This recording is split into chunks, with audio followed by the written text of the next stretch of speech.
அலைக்கும் ஃப்ரெண்ட்ஸ். இதே மாதிரி சதுரமான ஒரு பேப்பர் எடுத்துக்கோங்க. நம்ம இப்போ வந்து கொத்து கிண்ணம் செய்ய போகிறோம். சரிங்களா?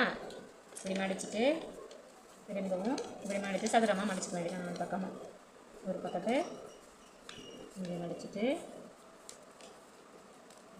அதே மாதிரி இந்த பக்கமும் இப்படி மடிச்சுட்டு இதை எடுத்து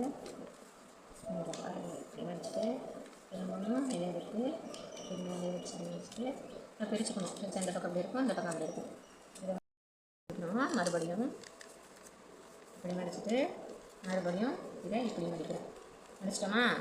இப்போ இதை ஒரு பக்கத்தை இந்த பக்கத்தை மடிச்சுட்டு திரும்பவும் இதை இன்னொரு பக்கம் மடிச்சுட்டு இப்போ இதை பிரிச்சுக்கணும். இப்போ ஒரு சைடு இந்த பக்கத்தில் இப்படி வருதா, இந்த பக்கத்தில் இப்படி வருதா. இப்போ இதை வந்து இது மேலேயே இப்படி வச்சு முடிக்கணும்.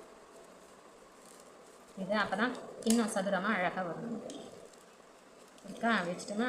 இப்போ இப்படி பிரித்தோம்னா 4 கட்டம் வரும். இந்த பக்கத்தை இருக்கணும். இந்த பக்கம் வந்து 4 பெட்டி மாதிரி இருக்கும், இந்த பக்கம் வந்து டிவி ஷேப்பில் இருக்கும். இப்போ நம்ம அந்த கட்டத்தை இன்னொரு முறை இப்படி மடிச்சுக்கிறோம்.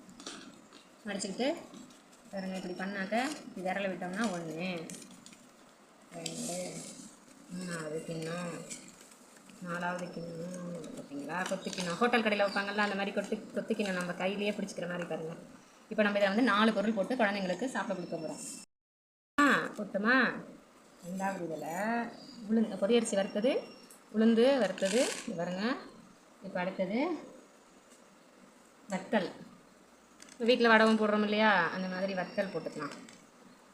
அடுத்தது இன்னொன்றில் வந்து இது பாருங்க, பொட்டுக்கடலை போட்டுட்டு குழந்தைங்களுக்கு ஸ்பூனில் எடுத்து அப்படியே கொடுக்கலாம். நம்ம இப்படி எடுத்துகிட்டு போய் விளையாடுறதுக்கு 4 குழந்தைங்க விளையாண்டாங்கன்னா அப்படி எடுத்துகிட்டு உங்களுக்கு என்ன சாப்பாடு வேணும் அப்படின்னு சொல்லி அழகாக குழந்தைங்களுக்கு எடுத்து கொடுத்தோம்னா அவங்க ஆசையாக விளையாடுவாங்க.